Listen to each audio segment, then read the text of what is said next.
activists. I'm looking for this. This took place June 14th on Flag Day.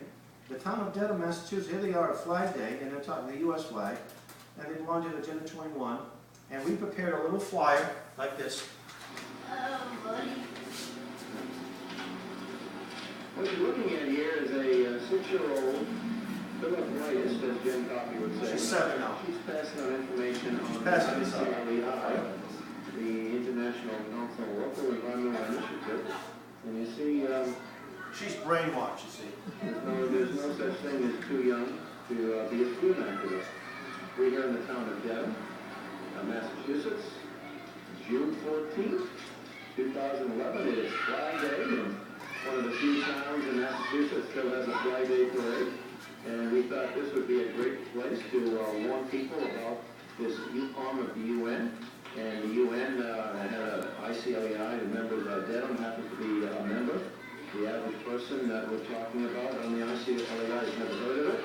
They know nothing about it, and that's just the way the UN folks want it. But they didn't count on us, the patriot activists. See, it's fun to be an activist, isn't it? You can have fun while you do it. It can be exciting to be a freedom activist. See how excited this young gal is? And over here, I've got a couple more Ron Pauls and Michelle Bachmans in the making, but they're also getting out this material into the hands of patriot activists. Here's my son Nathaniel, and this is not new to him. He's 14 years of age, and he's been doing this a good portion of his life.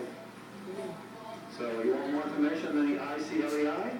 We suggest that you go to numerous websites. You can go to jbs.org. You can go to masslpa.org. If you go to YouTube, you can click lots of excellent videos. I posted one on my YouTube page. Okay, well, I didn't want to, a little humorous, but also very important because we homeschool our children, folks, and what we're doing today is going to influence their future. And sometimes they're with me at all these functions, sometimes my wife is with me, and I tell people, I say, we have two options. We will either win, restore our country under the Constitution, and our next generation will be the ones that will get us back under the Constitution, because we're not ready for it. We didn't school our children properly, we didn't raise them properly, but there's more and more of these freedom activists coming in all the time. They're the generation that's going to lead us back under the Constitution. And if they're not, they're the generation that's going to live in a third world country, and they're going to be a despised second-class citizen in the country of their forebears. That's the option we have, folks. And at this point, I want to again thank you for coming, and I want you to not just consider membership, but to join if you're not already a member. And if you're a member, to step up to the plate, because we need a lot of local leaders. You can't just have one guy traveling all over the hills and dales of Vermont. We need more people that will work with Henry. And you know, it's very fortunate to have a full-time, not many organizations can actually have the payroll. We had a couple of benefactors that said, we want to put full-time coordinators in each state with one member of Congress. We call it a single district state, or a single congressional state. His goal is not just to influence the congressman, but the senators, the governor, and everybody else. So, and this man doesn't even live in the area, but he said, here are the funds. It's expensive to be able to do that. And I met Henry a few years ago, and he actually made a lot of calls with me. And I thought, this guy, and he spent a couple of days with me at the climate change conference, and this is the guy for the job. So I want to thank you again, and again, if you want to become a member, please, let's do it tonight. And the nice lady with the smiling face back there will be happy to take your application. So God bless you, and thank you. Oh, sure. Yeah. You mentioned that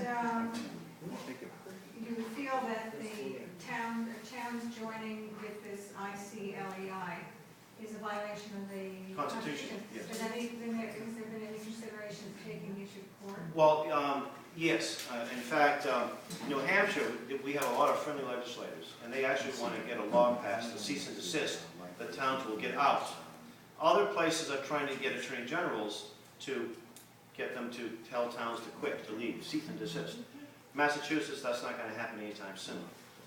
So they've actually, I have a packet of downloadable material that actually is like little sample letters and sample forms to give to the attorney generals to give a cease and desist type thing. So, but that's only going to happen when you have more people informed.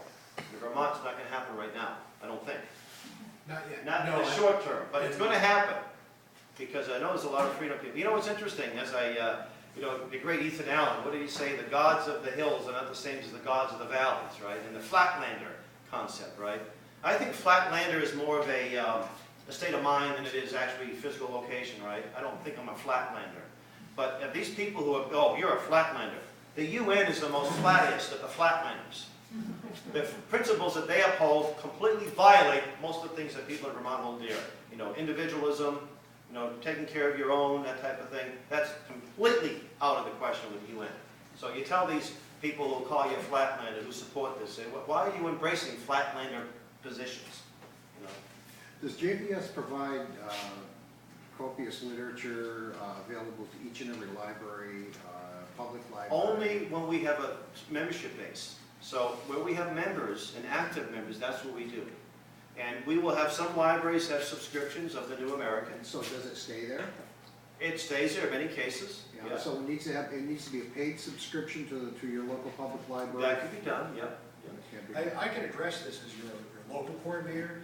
Yeah. In areas where we've seen the most success, it's where we have members. Vermont has a low number of members, probably the lowest in the United States. 75% social liberals, 75%. But But we 25% aren't, and Right. history's made by the handful, not by the majority. Right, you need a consistent and sometimes irate minority in order to make things happen. And what we've seen, I told you about Albany, New York, and we've talked about other towns. There are towns pulling out of this, and whether it's legal action, whether it's grassroots action, wherever we're getting the success, we're getting it because of people. As I said at the beginning of today's presentation, when we take some of these things, you know, these sorts of slow encroachments that over time eat huge chunks of your rights, when we take them and drag them out into the light of day, they burn in contact with sunlight. Because people see them for what they are. What's They don't want them. What's JBS's alternative to the economic stimulus that comes as a consequence of participating in these programs that are being offered through the United Nations and their The various... alternative is limited government and a removal of the restrictions of the free market So system. Well, you talk about being bribed with your own money. so when you identify the bribe, Right.